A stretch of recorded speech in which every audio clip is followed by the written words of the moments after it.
Recoucou mes petites elfes, on est toujours avec Maxime Gaget et son excellente bonne humeur, sa joie de vivre et son témoignage exceptionnel. Et donc, comme Maxime le disait à la fin de la première partie, elle a dépassé Nadia le stade de la violence entre guillemets classique et là, elle passe à la barbarie et torture. Et là, je te laisse parler, Maxime. C'est tout à fait exact. Et par torture, il faut comprendre, par exemple, du gros sel gazeuse, qui est extrêmement dangereux d'ailleurs. Ça a été douche froide en plein hiver avec des fenêtres grandes ouvertes à température négative. Là, je suis entré dans une situation d'hypothermie assez sévère d'ailleurs, à tel point que je sentais mon cœur battre. J'avais l'impression qu'il a littéralement explosé la cage thoracique. Ce qui a duré, je dirais, enfin, le temps de me réchauffer, ça a duré facilement une bonne heure. Et encore, je n'en ai pas que d'ailleurs. D'ailleurs, elle me reprochait cela, enfin, c'était assez, comment dire, assez pathétique tout simplement. Ça a été également, ça a été ingestion forcée d'éponges, de produits chimiques également, ce qui est un peu très dangereux. Enfin, d'ailleurs, elle a failli, elle était à deux doigts de me faire ingérer de force de l'acide urique. Et c'est grâce à ces enfants d'ailleurs si la chose n'est pas faite. Et je reconnais que je reviens de très loin là aussi. Il y a eu également, ce qu'on pourrait appeler un défaut de poursuite. Alors, les uns et les autres vont se demander ce que c'est. C'est tout simplement grosso modo, une partie de tennis avec une poêle à frire, donc le Tefal Woodmark, et une tête humaine, en l'occurrence la mienne. Bilan du match, Max, un Tefal 0, donc abandon par forfait, puisque la poêle s'est retrouvée tombée de l'intérieur. Et d'ailleurs, Nadia n'a pas arrêté de beugler comme une furie, parce que, je cite, je lui aurais volontairement saboté et tordu sa poêle. Cherchez l'erreur. Sachant, ça c'est un point qui est très intéressant à noter, puisque bon, là on est clairement dans la logique d'un type de personnes qui s'appellent les manipulateurs ou manipulatrices perverses narcissiques. Et ce genre de personnes, et ça c'est un point qui est facilement identifiable pour les reconnaître, c'est que ces personnes-là vont toujours se positionner entre guillemets en victime. En victime, ouais. Ils vont reporter sur autrui leurs propres erreurs. Voilà, c'est ça. En victime, et en fait, tu vas être la cause de tous ces problèmes, en fait. Voilà, exactement. Ça, c'est une mécanique qui est très facile à identifier. Il est possible aussi de les identifier d'une autre manière, et ça bien en amont. Par exemple, quand on voit des personnes qui essaient d'être toujours sur le devant de la scène, de briller, de faire leurs intéressants, entre guillemets, même si leur argumentaire est complètement avant-gardantesque. Mais ça, déjà, ça peut être aussi un gros signal d'alarme. Puisque, par définition, le ou la personne narcissique va toujours aller sur le devant de la scène pour briller en public. En sachant qu'il y a une opposition totale entre la sphère publique et la sphère privée. Autant ces personnes-là vont se montrer sous leur meilleur angle dans la sphère publique, autant dans la sphère privée, on peut dire carrément c'est Apocalypse Now. Et je vous passe le mot. D'accord. Mais est-ce que du coup, justement, par rapport à ça, on n'est pas encore arrivé à quand tu t'en es sorti, mais est-ce que du coup, des proches à toi ont été choqués? Alors, justement, c'est là un autre point qui est important à évoquer, et tu as tout à fait raison de le mettre en évidence, c'est que j'étais carrément mis sous cloche. Comme elle avait réussi à avoir le contrôle total et inconditionnel de toute une communication, ça veut dire tout ce qui est courrier postaux, ça veut dire également communication internet, ça veut dire téléphone aussi. Ah oui, d'accord. Je ne pouvais plus avertir qui que ce soit. Aucune ligne n'était considérée comme sûre et protégée. Et d'ailleurs, quand Annabelle m'était adressée, elle avait soit l'oreille collée au combiné pour écouter donc, la discussion, donc je ne pouvais pas être libre de mes propos, ou plus simplement, elle m'arrachait le combiné des mains, ou le prenait directement, et s'en suivait une série de noms d'oiseaux, tous plus exotiques les uns que les autres. Ça finissait généralement par des borborigmes culturaux qui étaient à la limite de l'incompréhensible. Donc la communication avec mes proches était totalement impossible. Voilà. Mais en tout cas, bon, ces derniers en fait, ont été bien plus tard dans le temps. En fait, c'est le frère de Nadia qui a appelé mes proches avec la complice des enfants. Mais je vais y venir tout à l'heure, parce que l'histoire est un peu longue. Donc là-dessus, je me retrouve donc à partir de février 2008 dans une situation absolument infernale, et très rapidement derrière, donc arriver des actes de torture de Et cette combinaison de violence à la fois physique et psychologique, outre bien sûr l'application, vont avoir sur mon intellect un effet absolument désastreux. En ce sens où, dans les dernières semaines, sachant que je vais être notamment opéré en catastrophe, ça va être la première opération sur une vidéo totale, la première opération va avoir lieu sur Paris, bon, suite à un pétage de plomb de sa part. Et ce qui est paradoxal, c'est que quand je sors de l'hôpital, j'ai un ticket de métro, un ticket unique. Et j'ai cette possibilité de pouvoir foutre le camp de là. Mais c'est la mort dans l'âme que je retourne dans l'antre du diable, si je puis dire. Parce que je ne savais absolument aucune option. Alors j'avais la possibilité de fuir, oui, mais où et comment? En sachant qu'elle connaissait Paris comme sa poche, et donc vous pouvez tout à fait me réaccéder en l'espace de, allez, plutôt plus de 2 heures. D'accord. Et il y a également autre chose à dire, c'est que si jamais il lui était venu l'idée de carrément mettre exécution sa menace, c'est carrément les forces de l'ordre qui m'ont récupéré. Je me voyais offrir 2 très jolis bracelets en acier trempé avec une petite chambre 6x4. Si on peut éviter, ça m'arrangerait. Bien sûr. Donc voilà, ce qui fait que je suis, bon, là, je suis rentré, enfin je suis retourné donc, dans ce piège fait comme un rat, et je finissais par ne plus avoir en mémoire que des fonctions basiques, comme nom, prénom, état civil, enfin vraiment la base de la base.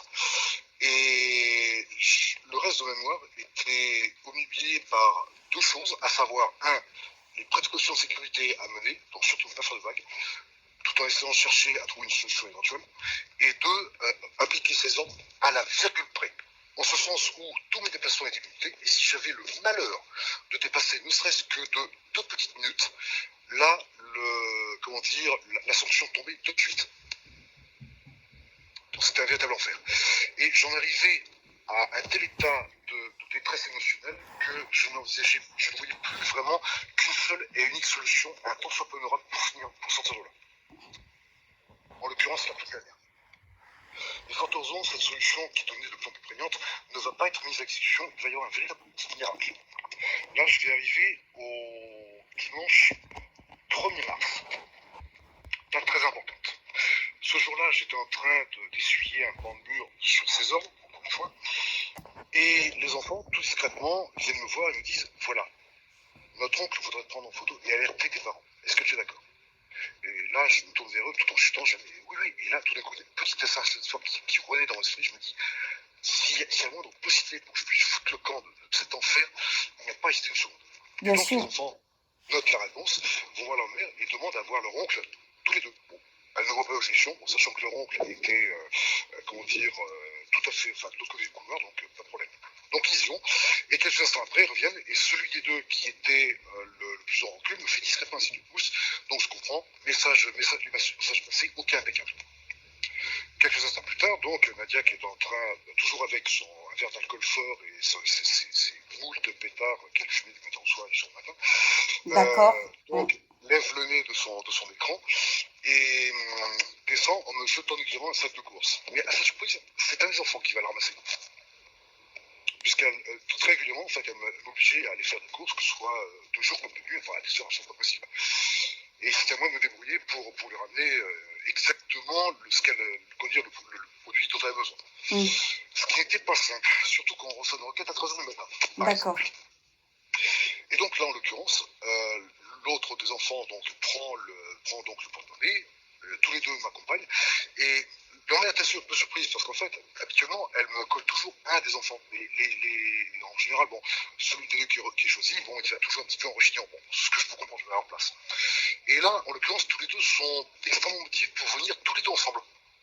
Ça lui paraît un peu bizarre, mais bon, soit après tout, pourquoi pas. Je pense qu'elle me voyait des avantages déjà pour avoir la paix. Et ensuite, j'avais non pas un, mais 2 mouchards qui me filaient le train, si je prends sa logique, en tout cas. Et donc, là-dessus, nous quittons le studio, donc la lourde porte blindée d'entrée se referme derrière nous, on fait quelques pas, et on arrive en plein milieu du couloir. L'un des enfants me fait signe de m'arrêter, et l'autre va discrètement gratter à la porte du studio de l'oncle, qui en ressort, mais dans une furtivité complète, pas un bruit. Et il avait à la main un smartphone équipé de cette photo, donc il prend 2-3 clichés rapidement. Et là, par contre, je n'oublierai jamais l'expression de son regard. C'était à la fois un regard qui était empli d'une peine considérable, mais il y avait aussi une de compassion. Et je connais que, même si j'ai à peu près autant de réactions qu'un zombie, je connais que ça m'a beaucoup touché. Et avant qu'il ne parte, il me dit, tiens bon, les secours arrivent. Et il ferme la porte tout aussi furtivement. Donc là-dessus, donc, nous descendons les 3 étages pour aller faire ce que nous allons faire. Et pendant ce temps-là, effectivement, il va contacter mes parents par téléphone et les alerter clairement de la situation. En leur tenant ce propos, venez vite récupérer votre enfant, auquel cas vous le récupérez dans une petite boîte. Ce qui a mérité d'être très clair. Là-dessus, mes parents ont pris panique, donc lancent des appels dans tous les Bah sens. oui, ils sont venus tout de suite. Oui. Alors pas tout de suite, Mexique. C'était un appel en fin de journée, donc là-dessus ils appellent le reste de la famille, donc partout. Et une véritable expédition commence à s'organiser. Donc un de mes oncles de Chambre-Maritime qui était un ancien militaire, donc franchement retraité, insiste pour venir, donc il les rejoint sur le secteur de Boulogne. Une de mes sœurs, qui elle aussi était sur le secteur de Rochefort, qui travaille de nuit d'ailleurs, leur dit surtout vous ne partez pas sans moi, je viens avec vous. Donc là-dessus, effectivement. Et c'est là que le 2 mars, petit matin, donc la voiture familiale avec tout cet immonde à bord, monte à Paris, tambour battant. Mais ils ne vont pas aller directement dans la rue Neuve des Boulets, donc dans l'arrondissement, ils vont devoir faire un crochet par le commissariat central de Paris 11, afin d'obtenir l'aide de la police. Ça ne va pas se faire tout à fait dans la douceur. Il va y avoir quelques propos qui vont être limite à considérer comme des menaces, enfin pas tout à fait dit directement, mais bon, ça peut être comme tel. Mais cela dit, au bout d'un temps assez long de discussion et de tractation, il y a quand même une équipe qui va monter et qui va les accompagner.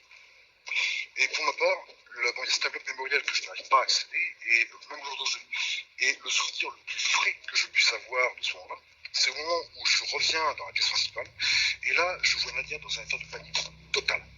Jamais je n'avais connu comme ça. Elle était en train de faire les 100 pas de long en large, en répétant cette litanie en boucle, « Oh là là, j'ai des problèmes ». Et comme ça pendant presque 2 minutes.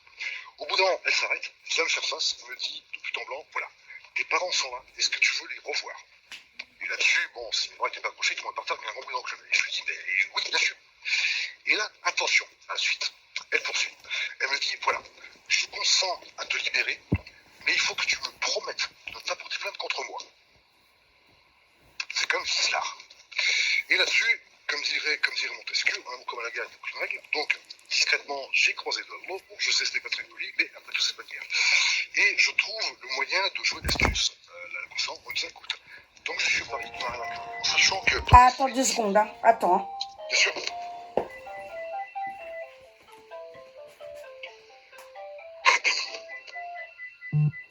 Pardon, c'était pas prévu, les elfes. Ce sont les aléas du direct. Voilà, c'est les aléas. Vas-y, tu peux continuer. Donc là-dessus, je trouve le moyen de jouer d'astuce en lui répondant, mais écoute, tant que je suis Paris, tu n'as rien à craindre. En sachant que très rapidement dans l'esprit, j'avais clairement l'intention au moins de quitter le secteur de la région parisienne pour justement me mettre à l'abri et déposer plainte par la suite. Parce que j'étais au moins conscient que la situation que j'étais en train de subir était complètement aberrante. Bien sûr. J'étais au moins fait ça. Mais cela dit, j'étais très loin du compte. Mais ça, je viens plus tard. Donc là-dessus, elle se contente de cette réponse, va du côté du petit bureau en pain qui était à l'angle de la pièce principale, me jette dans les bras ma fiche de travail dans laquelle il y avait une pléthore de documents à charge, et c'était une grosse salle, ça d'ailleurs. Et elle quitte le studio en trombe et dévale la marche 4 à 4, en sachant que, pour ma part, je l'ai suivi très péniblement, puisque j'étais dans un état de fatigue, que ce soit moral comme physique, mais absolument inimaginable. Et là, il va y avoir tout un symbole qui va arriver. Puisque j'arrive au rez-de-chaussée, il y a un porche à traverser avec un couloir assez haut, mais qui est dans une pénombre extrêmement noire. Et avec 2 portes cochères, et dans l'une des portes cochères, il y a une petite porte de service qui est ouverte, et Nadia d'ailleurs est par devant sur cette porte. Et par cette porte cochère, il y a un halo de lumière extrêmement intense qui en sort. Et c'est tout un symbole, puisqu'en fait, je m'apprête à passer de l'ombre à la lumière, de la mort à la vie. C'est tout un symbole. Donc là-dessus, j'arrive à sa hauteur, elle me laisse passer, je ferme les yeux, je prends une grande respiration, on m'appelait carrément. Je mets un pas dehors, 2, je fais encore une foulée. J'entends la porte qui sort derrière moi, et là je pousse un ouf de soulagement, mais c'est une lente respiration, et là je me dis, ça y est, je suis sorti de ce cauchemar, et je pèse mes mots. Là-dessus, 2 agents me prennent en charge, on commence à discuter un petit peu, et tous les 2 m'escortent un peu plus haut dans la rue, puisque mes proches m'attendaient dans une alcôve à une petite quinzaine de mètres de là. Et quand ils vont me voir arriver, en fait, ils ne vont pas me reconnaître physiquement.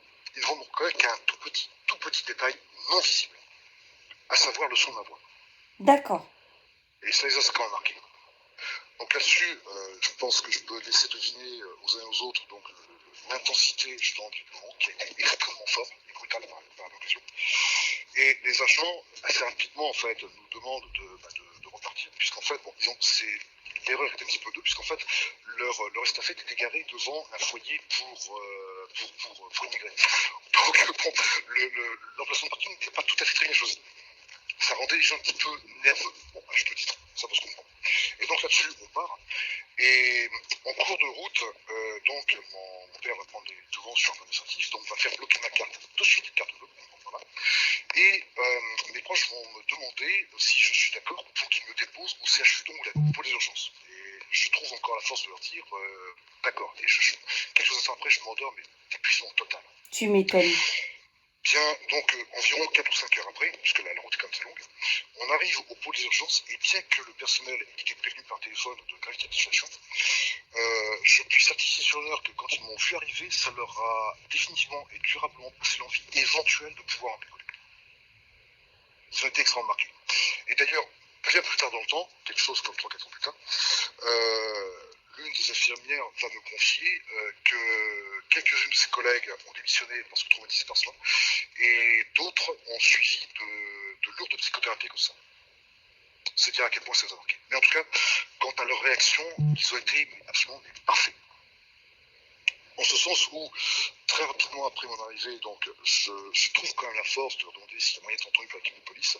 Et une des premières infirmières qui passe me voir me dit « Mais vous inquiétez pas, on a tout prévu, ils seront là demain matin à 9h. » Et effectivement, le lendemain matin à 9h, ils ont été très ponctuels. Mais je vais y revenir plus tard. Donc là-dessus, mes proches me recommandent fortement de me mettre un sac de banque je porte. C'est un changement de peau, c'est une espèce de thérapie psychologique. J'avais un blouson auquel je tenais, bon, la mort dans l'âme, je l'ai mis dans la poche poubelle, mais cela dit, je comprenais la démarche. Et à un moment donné, je me retrouve avec mon père dans cette chambre qui m'a affecté. Et au moment où je retire mon t-shirt, il va se mordre la lèvre pour ne pas hurler.